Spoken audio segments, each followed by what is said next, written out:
O Bom Dia tem falado desde ontem sobre os consórcios, que viraram uma opção ainda mais procurada nessa época de crise. Muita gente tem recorrido a esse tipo de financiamento para conseguir o sonho da casa própria, comprar um carro novo ou mesmo usado. Bom, e aí surgem dúvidas na hora de assinar o contrato. Para falar sobre esse assunto, a gente convidou aqui a Cláudia Silvano, ela que é diretora do Procon aqui no Paraná, mais uma vez aqui conosco. Obrigado, Cláudia, pela presença. Obrigada a você, Solar. Cláudia, surgem dúvidas, em relação, por exemplo, à administração desse dinheiro, porque você vai pagando lá o bem e uma empresa é responsável por isso. Como é que a gente fica sabendo se essa empresa é idônea, não é idônea? Porque certamente com o mercado aquecido surgem aí empresas que podem incitar alguma dúvida, não? Bom, o consumidor tem que ficar atento porque ele tem que entender a lógica do que é um consórcio. Sim. Eu vou dizer de uma forma muito simples. É reunião de pessoas para, durante um determinado tempo, essas pessoas vão juntando um montante de dinheiro e a cada mês contemplando ou através de lance que eventualmente o consorciado dá, poder adquirir um bem para um desses componentes desse grupo. Em relação aos cuidados que o consumidor deve ter, de fato não é qualquer empresa que pode propor ao consumidor ou que pode se dizer administradora de consórcios. Tem que haver autorização do Banco Central, que é quem fiscaliza. Portanto, o consumidor tem que ficar atento e, antes de contratar, verificar, primeiro, se de fato essa administradora tem autorização do Banco Central para operar e se ela não está passando por nenhuma irregularidade. Essas informações o consumidor pode conseguir no Banco Central. Tá. Bom, a gente pediu aos nossos telespectadores que nos mandassem perguntas via nosso aplicativo Você na RPC. Algumas delas já chegaram, E então a gente tem aqui já para mostrar algumas. Vamos ver qual que é a primeira? Bom, o Diego, ele fala que ele comprou um consórcio no ano passado, sem informações suficientes, ele cancelou o consórcio, Aí veio o cálculo da multa de aproximadamente 80% do valor pago. De acordo com a empresa, a taxa de administração não é devolvida. Em 10 meses, ele só pagou taxas e aí foi ao Procon e foi informado de que isso não é permitido, mas a empresa fala que o Banco Central tem uma orientação que permite essa cobrança. Afinal, a empresa pode ou não cobrar essa taxa que ele até classifica como abusiva? Taxa de administração é uma das despesas, além do fundo comum, além do fundo de reserva, que são cobrados do consumidor. O que tem que ver é o caso concreto nessa situação. Esse consumidor relatou que pagou R$12 mil, ou R$8 mil, um valor assim, e está recebendo R$1.200. Então tem que ser apurado exatamente o que foi cobrado dele. Um outro aspecto relevante é, quando o consumidor desiste durante o andamento, um consumidor não contemplado, ou seja, aquele que não pegou o bem ainda, ele não tem os valores devolvidos imediatamente. Por isso que tem que ser apurado o que aconteceu com esse consumidor exatamente. Esse consumidor, embora desistente, não contemplado, para que haja o recebimento dos valores que ele pagou, descontadas as multas, eventualmente taxa de administração, ele vai continuar concorrendo. Então, o número dele continua participando de sorteios. Se ele for sorteado durante a execução do contrato, enfim, no terceiro mês, no quarto mês, ele poderá receber os valores descontados as taxas, multas contratuais. Se ele não for sorteado, ao término do grupo, Então, por isso que tem que apurar o que aconteceu com esse consumidor. Eu tenho o nome dele aqui na pergunta, eu vou levar e vou entrar em contato com ele. Tá. Vamos ver a segunda pergunta, que já temos aí pronta. O Natal diz o seguinte, sobre fundo de reserva, que a gente paga. A restituição do valor, ela é automática ou temos que entrar em contato com a operadora, com a administradora para conseguir essa restituição? E se a gente não faz esse contato, se tem um risco de perder esse dinheiro? Bom, teoricamente, a administradora, que é responsável por administrar aquele grupo de pessoas que, durante um tempo, estão buscando aí a aquisição de bens, ela deve espontaneamente providenciar a devolução do fundo de reserva, se houver fundo de reserva a devolver, Essa apuração é feita no final do grupo. Então, o consumidor tem que ficar atento, acompanhar, mesmo que desistente, ou até se não desistente e foi contemplado, mas tem fundo de reserva a devolver, ele tem o contrato, ele sabe a duração duração do contrato, ele deve buscar essas informações junto à administradora. A questão é a apuração de se há fundo de reserva ou não a devolver, porque o fundo de reserva ele pode ter sido utilizado para cobertura de despesas durante o andamento do grupo. Que serve para o caso de alguém não pagar a parcela ou muita gente deixar de pagar, é isso? Fundo de reserva, é uma reserva, né? Quer dizer, é um percentual da parcela que o consumidor paga durante o mês, que o consorciado, melhor, durante todos os meses, que é utilizado para cobertura de eventuais despesas. Perfeitamente legal essa cobrança, se tiver em contrato, enfim, não tem problema nenhum. A própria legislação, é uma legislação de 2008, ela prevê a possibilidade da cobrança do fundo de reserva, do fundo comum, a taxa da administração. O fundo comum é o percentual do preço do bem. Por exemplo, o Solero quer fazer um consórcio de um automóvel, o automóvel é de R$100 mil. Então, todos os meses ele vai pagar um percentual do preço do bem. Né? Porque há uma variação do preço do bem durante o período. Imagina um consórcio, por exemplo, de 60 meses. O valor desse carro vai sendo atualizado de tempo em tempo. Então, você vai sempre integralizando um percentual até chegar a 100% do preço do bem no final do consórcio. Tá, vamos ver mais uma questão aí dos nossos telespectadores, que diz o seguinte: o Sérgio, quando ele faz um consórcio, ele pode dar lance retirado do próprio consórcio, por exemplo, no caso de um consórcio de 50 mil, se ele pode dar um lance de 20, no caso receber 30 mil como carta de crédito. É o chamado lance embutido, né? Ele pode, aí depende do contrato que foi firmado entre ele e a administradora, né? Então tem que ver se existe essa possibilidade, mas em algumas situações sim, é lance embutido. O consorciado tem lá um contrato onde ele, teoricamente, se refere a um bem de R$100 mil, ele faz um lance num valor e desconta, se ele for sorteado, desconta-se do valor que ele tem a receber aquele valor do lance. Então ele vai receber um valor menor. Mas isso tem que ter previsão já prévia, digamos, no contrato. Prévia, obviamente, mas enfim, tem que estar previsto em contrato já no começo? Tem que estar pode previsto. Ser adicionado depois? Pode ser adicionado depois se houver a concordância de todos, sim, mas a regra daquela formatação daquele grupo tem que ter previsão contratual. Por isso que é importante, além de verificar se a administradora está em condições de operar, se de fato ela tem autorização do Banco Central, o consumidor também tem que saber quais são seus direitos e deveres naquela contratação. Então é importante ler. Nós, consumidores, muitas vezes assinamos um contrato sem ler, sem buscar informações e acabamos sendo surpreendidos posteriormente por situações que, embora legais, estão em desacordo com aquilo que desejávamos, né? Então, assim, você vai me perguntar possivelmente se vale a pena fazer consórcio ou não vale a pena fazer consórcio. Depende do que você quer.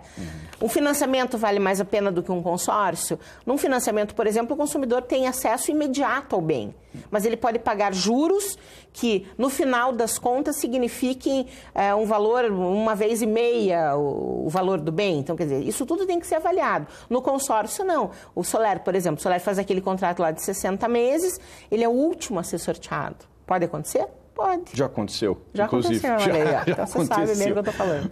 Vamos ver então mais uma pergunta.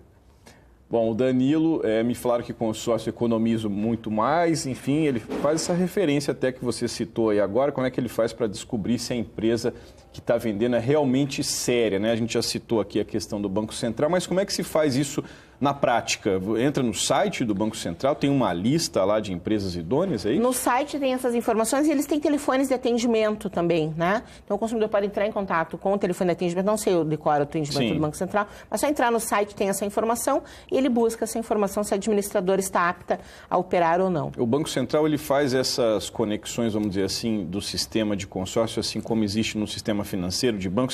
Se uma administradora quebrar, por exemplo, a outra pode assumir os contratos dessa que quebrou? Acontece isso? É uma situação bem complicada, não dessa forma que você está perguntando, né? Quando já houve em vários momentos, desse tempo todo que eu trabalho no Procon, eu já vi várias situações de administradoras quebrando, o Banco Central intervém, nomeia-se lá uma pessoa para fazer o arrolamento dos bens, eventuais créditos que tenham que ser devolvidos para os consorciados. É uma situação bem complicada, por isso que o consumidor tem que ficar atento, buscar informação antes. Uma outra pergunta, rapidinho, o vendedor me prometeu que eu teria o bem no primeiro mês. Não é assim que funciona. Então, o consumidor tem que ficar atento, que para ter acesso ao bem, ele vai ter que ser ou sorteado ou dar o lance. Aí sim ele pode ser contemplado. Tá bom. A gente vai interromper a nossa conversa agora, vamos dar prosseguimento aqui ao Bom Dia, mas você vai permanecer conosco, né? E a gente pode, inclusive, receber mais perguntas enquanto você nos assiste, ou assiste outras reportagens. Entra lá no nosso aplicativo, manda a sua pergunta, que daqui a pouco a Cláudia Silvano volta aqui, possivelmente para responder a sua questão também. Voltamos a falar sobre consórcios. Hoje, o Bom Dia Paraná, estamos recebendo aqui por meio do nosso aplicativo Você na RPC, com a hashtag Você no Bom Dia, perguntas sobre consórcios. Você que tem alguma dúvida, pode mandar aqui para a gente. A gente está aqui com a Cláudia Silvano do PROCON para nos responder. Vamos continuar então, Cláudia, com as nossas questões aqui dos nossos telespectadores. Temos aqui a Angelita. Vamos ver agora a pergunta da Angelita aqui na nossa tela. Ela que diz o seguinte, que se atrasa o pagamento de uma parcela, o consórcio pode segurar as parcelas seguintes, né, ao invés de repassar aquela atrasada, somente repassar os boletos seguintes, se você pagar aquele que está atrasado. Não é obrigatório o envio para a residência do consorciado de todos os boletos com código de barra, né, com meio de acesso para a segunda via. Ela diz que tirou do débito automático, desde então não recebeu boletos, mas tem sido cobrada com taxas absurdas, inclusive, conforme ela classifica. Bom, o consumidor tem que tomar cuidado em relação a atraso em duas hipóteses, né? A primeira delas, se não houver a quitação, a regularização, o consumidor pode ser excluído do grupo, né? O consumidor não contemplado, ele é excluído ou, inclusive, ele pode até, no caso de ter sido contemplado, já ter o bem apreendido. Então, tem que ficar atento, independentemente da pergunta da consumidora. Agora, respondendo à pergunta dela, veja, a regra, de fato, é o envio para o consumidor, enfim, dos boletos de pagamento, né? Ela vai ter que regularizar aquela parcela para continuar efetuando o pagamento das seguintes. Se ela não está recebendo, eu peço que ela vá até o PROCON para que a gente possa verificar o que está acontecendo, do porquê não estar mais recebendo as parcelas. Agora, é importante que o consumidor fique atento quando ele faz o contrato, quando ele assina o contrato, o atraso, né, dependendo da quantidade de parcelas atrasadas, pode resultar na sua exclusão, e se já tiver havido a contemplação, a situação é mais grave ainda, porque esse bem pode ser apreendido. Tá. Porque ele é a garantia para que o grupo possa ter uma saúde financeira, portanto, ele pode ser apreendido. A gente tem recebido também perguntas aqui durante o programa, durante o Bom Dia Paraná. Uma delas chegou agora há pouco. O José Luiz diz o seguinte: em caso de desistência do consorciado, o montante pago, ele deve ser devolvido? Quando é que isso pode acontecer? Essa pergunta chegou agora há pouco. Então, nesse caso de desistência, né, do consorciado, ele continua concorrendo, né? Então, o seu número continua concorrendo. Se ele for sorteado, ele vai ter, então, o recebimento das parcelas pagas, descontadas taxa de administração, enfim, e os outros, multa contratual que eventualmente houver no seu contrato. A devolução, portanto, não é imediata. É a mesma lógica da contemplação, né? Ele continua concorrendo, só que ele não vai receber o bem, e sim os valores por ele pagos no caso de desistência. Tá, vamos ver agora mais uma pergunta aqui na nossa tela, que é a pergunta da Ivone. Ela quer trocar o carro e gostaria de saber se o consórcio é o meio mais indicado. É uma pergunta mais voltada, vamos dizer assim, para a economia, né? Por assim dizer, economia e finanças pessoais, né? Olha, mas é uma pergunta interessante, né? Depende. Por exemplo, ela quer trocar de carro. Quando você quer trocar de carro, você quer entregar o teu agora e pegar o outro agora. Então, talvez não seja a opção mais interessante para essa consumidora, né? Lembrando que, vamos lá, o que o consumidor tem que pesar? Ele tem que pesar um financiamento, em termos de comparação, um financiamento de um automóvel, né? Ela daria o seu bem de entrada e financiaria o restante, ou pagaria, enfim, à vista o restante do veículo novo. Ela tem o bem imediatamente. Tem os juros, se ela financiar? Claro que tem os juros. Então, isso é algo que ela tem que pesar. No caso do consórcio, ela quer trocar de carro, ela vai ter que vender o carro dela, eventualmente o valor pago por este carro usado dela vai servir como pagamento das parcelas, ou de parte das parcelas do seu consórcio, o que não significa, no caso do consórcio, que ela vai ter o novo bem imediatamente, tendo que aguardar a contemplação, seja por sorteio ou por lance. Tá. Bom, você falou aí dessa questão dos juros. Temos uma pergunta agora que temos para mostrar aqui, que é do Adair. O Adair diz assim: no caso do consórcio de imóvel, né, que ele especifica, qual seria a taxa de juros cobrada ao ano no consórcio, no caso? O consórcio não tem juro, né? O consórcio ele tem outras despesas, que são a taxa de administração, fundo de reserva, agora juros não dá para comparar um consórcio, aquisição de um bem, seja bem móvel ou imóvel, qualquer serviços hoje você pode adquirir, contratar, enfim, por meio de um consórcio. Não há o pagamento de juros, né? É diferente de um financiamento. No financiamento, sim, você tem o pagamento de juros. Agora, no sistema de consórcio, não são cobrados juros. Então, de novo, avaliação que tem que ser feita pelo consumidor, comparar as duas hipóteses, fazer conta, perguntar, não assinar nada sem entender, para não ter depois uma surpresa desagradável. Tá, tem mais uma pergunta aqui que chegou agora para mim aqui, do Tiago Silva. Ele diz assim: é possível antecipar parcelas do consórcio ou até mesmo quitá-las antes do término do plano? Sim, mas isso não significa que o consumidor terá o montante pago imediatamente. De novo, ele pode até quitar o seu consórcio, né? Existe, em algumas hipóteses, ele recebeu lá um dinheiro, alguma coisa, e resolve quitar. Isso não quer dizer que ele vai ter um bem, ou vai ser, a menos que ele dê um lance, aí sim ele pode ser contemplado por lance. Agora, se não houver o lance, não significa que ele vai ter todo o dinheiro ou o bem imediatamente à sua disposição. Tá, o Paulo César, pergunta também que chegou agora há pouco, diz o seguinte: se eu estiver seprocado, que é o negativado, né, o nome sujo, popularmente dizendo aí, ele pode retirar o bem se ele for sorteado ou mesmo por lance? Possivelmente não, ele vai ter que ver a regra do contrato. No contrato tem que haver a estipulação, se ele eventualmente estiver numa situação de negativação no momento da contemplação, seja por sorteio ou por lance, possivelmente no contrato tem uma regra que impeça a contemplação. Porque, em tese, ele continua tendo uma dívida, digamos assim. Numa situação financeira complicada. É. A gente tem que entender, de novo, lá no comecinho da nossa conversa, Sim. O que é o consórcio? Eu, você e todos nós aqui queremos adquirir um bem, mas não temos capital suficiente naquele momento. Vai juntar um pouquinho teu, um pouquinho do outro, um montante, vamos sortear um bem que vai para você ou para mim naquele mês. Basicamente é isso, e alguém administra essa relação que é administradora. Temos aqui mais uma pergunta aqui para a gente mostrar também, que é do Everton. O Everton diz assim: tem um consórcio com 52% pago, compensa dar lance ou esperar? É bem legal a pergunta dele, né? De novo, a economia, né? As finanças pessoais. Lá, vou me arriscar aqui.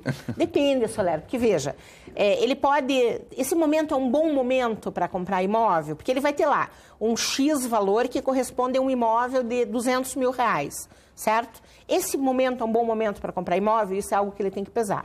2, digamos que seja, esse momento é um momento bom. Tem outras despesas que o consumidor vai ter que arcar se ele comprar um imóvel, transferências, tributos, isso tudo também você tem que ter um aporte de capital para poder fazer esse pagamento. Então, tem que ter avaliação, depende do momento. Aí. Tá, a Emídia, também temos aí a pergunta para mostrar no vídeo. Ela diz assim, está pagando o consórcio de uma moto. Se ela for sorteada e não quiser a moto, ela pode pegar outro bem?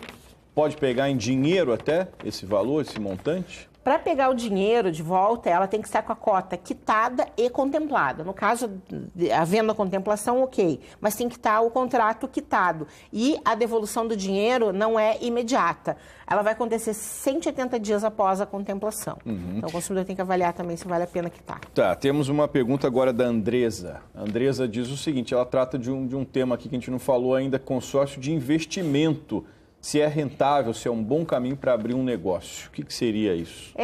Eu não sei se essa é exatamente a pergunta. Talvez tivesse que conversar com ela para entender melhor o que ela quer saber. Possivelmente ela esteja se referindo a um consórcio de imóveis, por exemplo, como investimento. Né? Veja, o consórcio não é investimento. Né? A ideia do consórcio não é investimento. A ideia do consórcio é possibilitar ao consorciado, ao consumidor, a aquisição de bens. Eventualmente, existem pessoas, a gente ouve falar muito, na internet se encontra muito essa informação, gente que compra várias cotas de consórcio, acaba sendo contemplada, vende o bem, enfim, e acaba fazendo disso um investimento. Só que é arriscado, né, Soler? Não dá para a gente que não tem essa familiaridade fazer isso, contratar um consórcio como investimento, tem que saber bem o que está fazendo. Tá, por fim, temos mais uma pergunta da Ivone. A Ivone diz assim, que tem uma carta de crédito quitada, o banco não quer pagá-la, para que eles paguem, exigem um carro alienado, sendo que ela não deve nenhum centavo. Como é que ela vai gastar, inclusive, com a transferência, vamos dizer assim, desse carro aí, para que possa pegar o valor, né? O que fazer nesse caso se ela já pagou tudo? Eu tenho que entender o que é exatamente a pergunta. A pergunta está complicada, a gente não consegue identificar o que ela quer saber. Possivelmente ela queira a devolução do valor, que não acontece de maneira imediata, a devolução dos valores só após 180 dias, no caso dela, né, que está com a cota quitada. Ela poderia reaver os valores? Poderia, mas no prazo de 180 dias. Então não é imediatamente. Possivelmente, como ela está com uma cota contemplada e quitada, para imediatamente ter acesso, enfim, a esse valor, mediante aquisição de um bem. Possivelmente seja isso, mas é interessante conversar com ela para saber exatamente o que ela quer saber. Tá bom. Cláudia, obrigado, pela participação aqui no Bom Dia. E claro que as perguntas que você não teve tempo aqui de responder para a gente, você vai já está convidada, inclusive, para a gente responder no G1, né? Depois, quem tiver interesse, não teve tempo aqui de ver a sua resposta, depois passa lá no G1 Paraná, que você vai ver o que a Cláudia Silvano tem a dizer sobre a sua questão. Obrigado, Cláudia, mais uma vez. Obrigada a você.